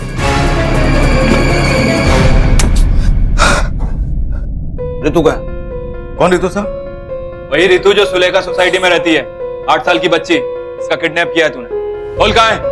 मैंने किडनैप? तब मैं तो जानता भी नहीं उसको। लाली और विजय को किडनैप करने में कामयाब नहीं, लेकिन रितु को तूने उठाया। कहाँ है रितु? सोसाइटी पे रहकर पुलिस इन्वेस्टिगेशन पे नजर रख रहा है। होशियार समझता अपने आप को? बोल। यहाँ तक कि मीरा के मरने के बाद उसकी लाश लेने तक नहीं। क्या रे, इतनी नफरत करता है अपनी बीवी से कि उसकी लाश लेने भी नहीं आया? मारो मेरे को। बर्बाद कर दिया साहब मैंने उसका लाइफ, बर्बाद कर दिया। बाहर में काम करती थी लेकिन मेरे पे फिदा थी। मैं शादी बनाया उसके साथ, सोचा बहुत पैसा है उसके पास तो उसके पैसे से ऐश करूंगा। लेकिन शादी के बाद वो बोली तो कोई डांस बांस नहीं करने का है, किसी का घर का झाड़ू पोछा कर लूंगी, लेकिन पराये मर्द के साथ उसके सामने डांस नहीं करूंगी साहब। ये तो मेरा इंटरेस्ट ही उसमें से खत्म हो गया। देखो मैं अच्छी तरह पता है कि चौल का घर मीरा के नाम था और तू उस घर को बेचना चाहता था। जब मीरा नहीं मानी तो तूने उसे मार दिया। बोल मारा या नहीं? नहीं साहब, तब मैंने उसको नहीं मारा। मानता हूँ कि मैं जुआरी हूँ, लड़कीबाजी करता हूँ, लेकिन खूनबीन नहीं साहब। सब मैं और मीरा तो एक साथ रहते भी नहीं थे, एक ही बिल्डिंग में काम करते थे, लेकिन एक दूसरे से बोलना भी नहीं होता था। वो अपने काम में और मैं अपने काम में। और रही बात बच्चों को मारने की, तब बच्चों को काहे को मैं मारूंगा? और मीरा, तुझे क्या लगता है मीरा लाली और विजय को मार सकती है या रितु को किडनैप कर सकती है? नहीं साहब, मीरा को तो बच्चों से बहुत ही लगाव था। वो काहे को? हाँ साहब, उसका एक भाई है। अरे वो पागल साहब, उसके इलाज के लिए मीरा कुछ भी कर सकती थी। भाई कौन? भाई तो मालूम होगा साहब आपको, उससे आप मिले भी होंगे। कहाँ? वही सोसाइटी में। अब वही तो काम करता है वो। साहब किसी ने कुछ पूछा इसलिए तो मैं क्या बोलता। तो वैसे भी मीरा ने मेरे को मना किया था ज्यादा बात करने का करके। वो सब लोग मेरे को पागल पागल बोलते हैं। मीरा बहुत प्यार करती थी मेरे को। इतना ही प्यार था, बहन की बॉडी लेने क्यों नहीं? मेरे को किसी ने कुछ बोला ही नहीं। वैसे भी हम लोग का झगड़ा हो रखा था। नहीं ऐसा तो नहीं कि गुस्से और पागलपन में आकर तूने ही मीरा को मार दिया। मैं क्यों मारूंगा उसको? उसके सिवा मेरा था ही कौन? कोई नहीं था। क्या लगता है सर, ये नरेश सच बोल रहा है? लग तो ये रहा है, लेकिन दोनों पे नजर रखो। मुझे कमाल की बात है, मीरा, उसका पति और उसका भाई इतने टाइम से एक ही सोसाइटी में काम कर रहे थे, किसी को भनक तक नहीं लगी। सर मुझे तो इस सुनील पर ही शक है, क्योंकि प्रॉपर्टी अभी भी मीरा और नरेश के नाम रजिस्टर्ड है। सुनील ने मीरा से प्रॉपर्टी के चक्कर में शादी की थी और नरेश की दिमागी हालत सही नहीं। सर इस केस में अगर मीरा कहीं गायब हो जाती है या फिर उसका कहीं मर्डर हो जाता है तो प्रॉपर्टी ऑटोमेटिकली सुनील के हाथ चली जाएगी, क्योंकि वो अभी भी उसका पति है, उन दोनों के बीच डाइवोर्स नहीं हुआ। अगर सुनील ने मीरा को मारा तो रितु कहाँ? सुनील ने रितु को बेच तो नहीं दिया। काम करो, दोनों के घर का सर्च वारंट निकलवा और कोना कोना छानना, और दोनों के कॉल रिकॉर्ड्स भी निकलवा। Okay sir.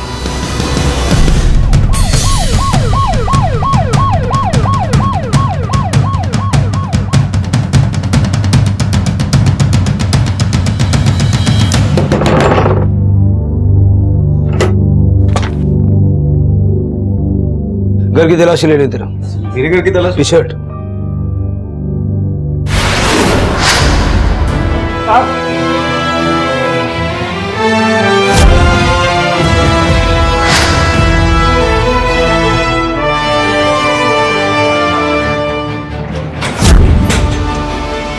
कुछ मिला?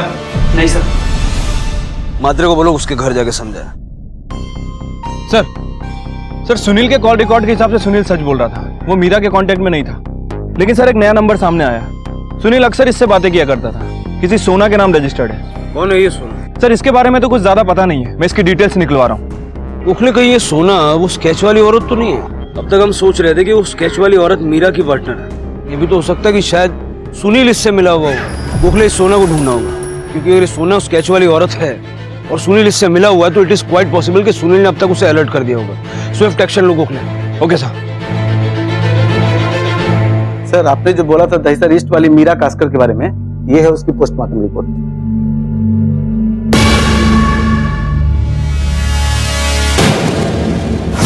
सर घर में ताला लगा हुआ था, मैंने ताला तोड़वा दिया है। शिंदे सर्चिंग कर रहा है। अभी तक तो नहीं सर।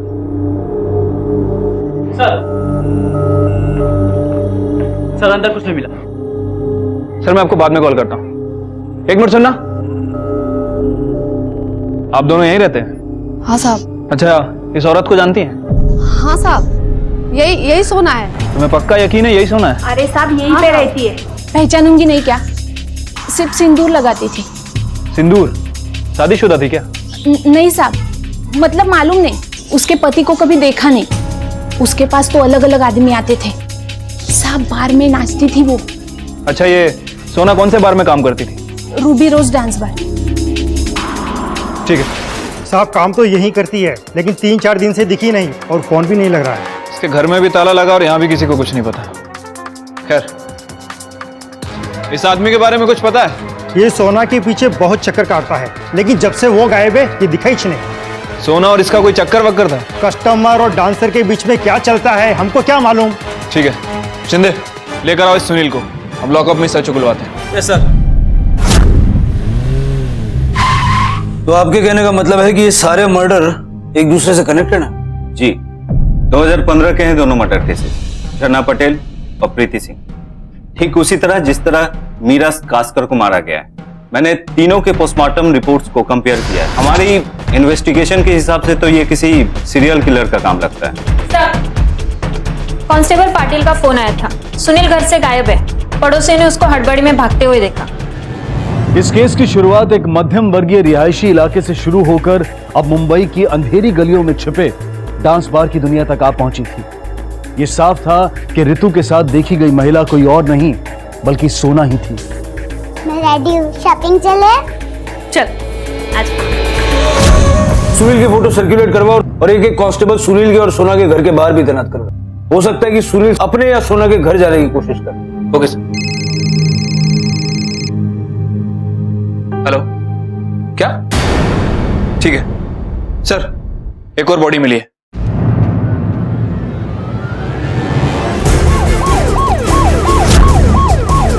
किधर है?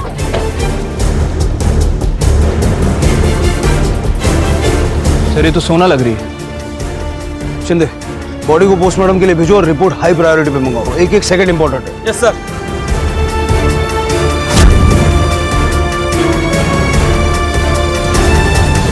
सर रितु को आखिरी बार सोना के साथ देखा गया था और सोना अब रही नहीं। सर कहीं ऐसा तो नहीं कि सुनील नहीं सोना को? गोखले, अब तक मिले सबूतों के हिसाब से तो सुनील ही वो सीरियल किलर है जिसे हम ढूंढ रहे हैं। हो सकता है कि सुनील के कहने पर ही सोना ने रितु को अपने पास रखा हो और अपना मतलब निकल जाने पे सुनील ने सोना को मार दिया और रितु को लेकर फरार हो गया। सर अगर रितु जिंदा हुई तो सुनील का अगला टारगेट हो सकती है। You right. इससे पहले कि सुनील किसी और को नुकसान पहुंचा पाए हमें उसे दबोचना होगा। सुनील को हाई प्रायोरिटी पे ट्रेस करो। Okay sir.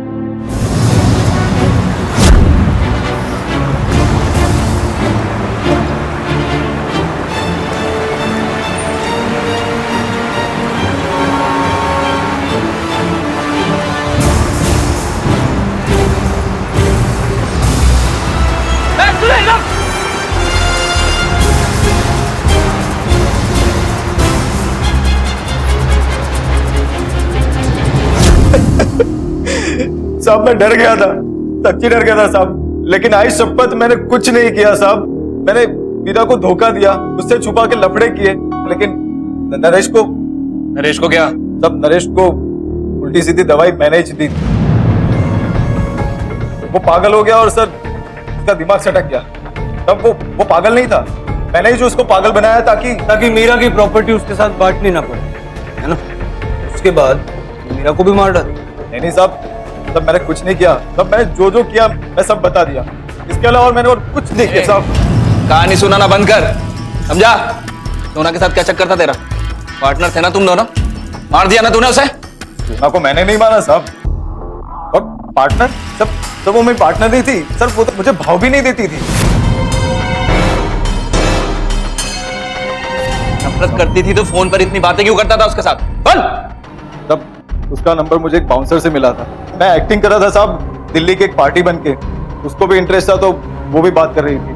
तब वो मुझसे मिलना चाहती थी, मैं मिलता तो सच्चाई सामने आ जाती, इसलिए मैं टाल रहा था। हेलो, क्या? ठीक है, चल। सब ये लड़का देखे गया था स्टूडियो से, मैं सोची सोना आएगी तो मैं दे दूंगी। तुमने खोला था इसे? वो छोड़ो ना साहब, यही है उसका बॉयफ्रेंड। ठीक है, आप जाओ।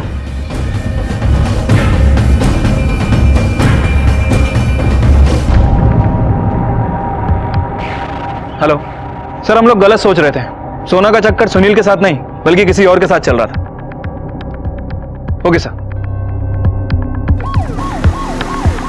सर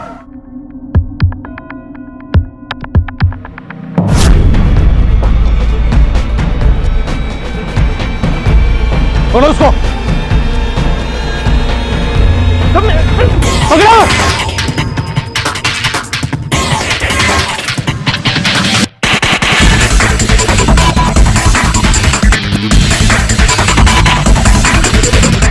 अब पता चला ये इतना धीरे धीरे बात क्यों करता है। इसकी जबान बड़ी धीरे चलती है, लेकिन दिमाग जरूरत से कुछ ज्यादा ही तेज चलता है।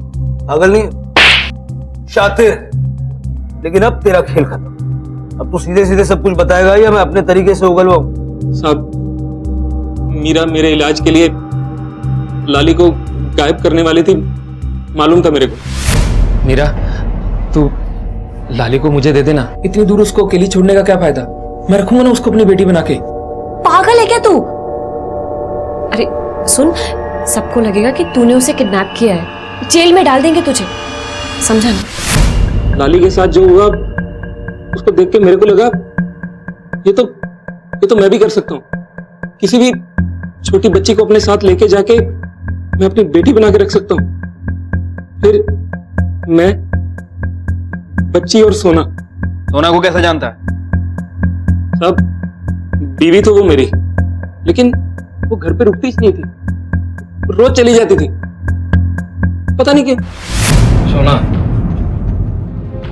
रुकना। काय को जाती तू रोज रोज? रुक क्या, मैं तेरी बीवी हूँ क्या? अरे बीवी तो है, ये मंगलसूत्र भी तो मेरे नाम का पहनती है तू। ये मंगलसूत्र ना मैं तेरे नाम का नहीं, इस दुनिया को दिखाने के लिए पहनती हूँ, ताकि कोई भी मुझे अपनी प्राइवेट प्रॉपर्टी ना समझे, और तू भी मत समझ। बड़ा इसलिए मेरे को लगा कि अगर बच्चा आ जाएगा तो सोना को अपनी जवाबदारी समझ आएगी, तो वो फिर घर से नहीं जाएगी। उस दिन विजया मेरे से टेरेस की चाबी लेने के लिए आई। वॉचमैन अंकल, टेरेस खोल दो ना, मेरी बॉल ऊपर चली गई है। उसको देखा तो मेरे को लगा कि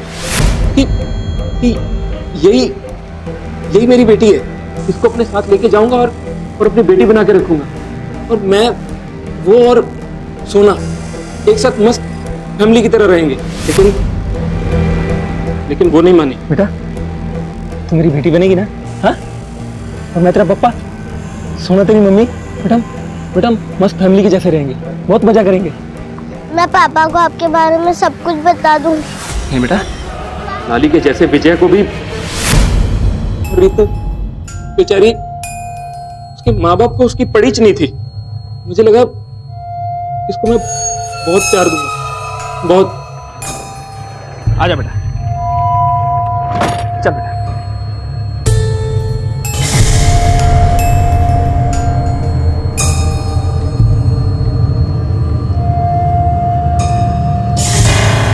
रितु बेटा, तू मेरे साथ चलेगी? हम लोग बहुत मजा करेंगे। हाँ, चल चल चल।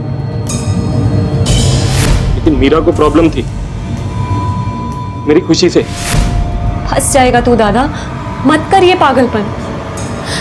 ये सब तेरी बीमारी की वजह से हो रहा है। तू समझ क्यों नहीं रहा? ना ही रितु तेरी बेटी है और ना ही सोना तेरी पत्नी। ये सब तेरी बीमार दिमाग की उपज है। रितु तू मेरे साथ चल। रितु तू अंदर चल बेटा। मेरी फैमिली तोड़ रही थी, मैंने मार दिया उसको, मार दिया। मैंने सोना को बताया कि रितु खो गई थी, मुझे मिली। मैंने सोना को मनाया कि कुछ दिन इसको अपने साथ रखेंगे। हम लोगों ने बहुत मस्ती की, बहुत मस्ती की, एकदम फैमिली के जैसे रहे। अरे लेकिन कब तक? खेल खेल में ठीक है, चलता है। वो तेरी बेटी नहीं है, उसको उसके घर वाले ढूंढ रहे होंगे। सुन, उसको पुलिस के पास लेके चलते। कब तक तू उसको अपने पास रखेगा? कैसी माँ है तू? हाँ, अपनी बच्ची को अपने से दूर करेगी तू? चुप, बिल्कुल चुप। सटक गई है क्या तेरी? पागल है तू? और कितनी बार बोला है तुझे, मैं तेरी बीवी नहीं समझा? और वो बच्ची, वो तेरी बेटी नहीं है। पागलपन की हद होती जा रही है तेरे। ले क्या उस बच्ची को।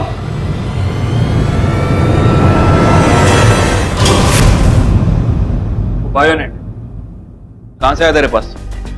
गार्ड की नौकरी से पहले मैं एंटीक शॉप पे काम करता था, वहीं से चुराया था। झरना पटेल और प्रीति सिंह, इन दोनों को क्यों? धोखेबाज थी ये दोनों। बीवी मेरी थी और घूमती किसी और के साथ थी। जब भी मैं बात करने के लिए जाता तो धमका देती थी मेरे को। विजया, मीरा, सोना और ये दो, सबको मार दिया। अरे तेरा वहम है ये, इनमें से कोई तेरी बीवी नहीं थी। सुनील ने खुद हमें बताया, उसने धोखे से तुझे गलत दवाइयां खिला दी और जिसके चलते तेरी ये दिमागी हालत है। तू ये बता, रितु का है? रितु!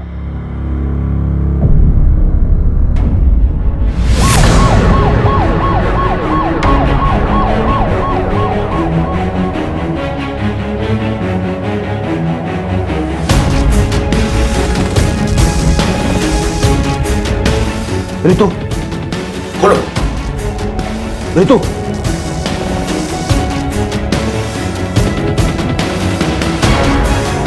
एक मासूम बच्चा जिसे वो कभी सच्चा स्नेह मिला ही नहीं, जिसका हर बच्चा हकदार होता है।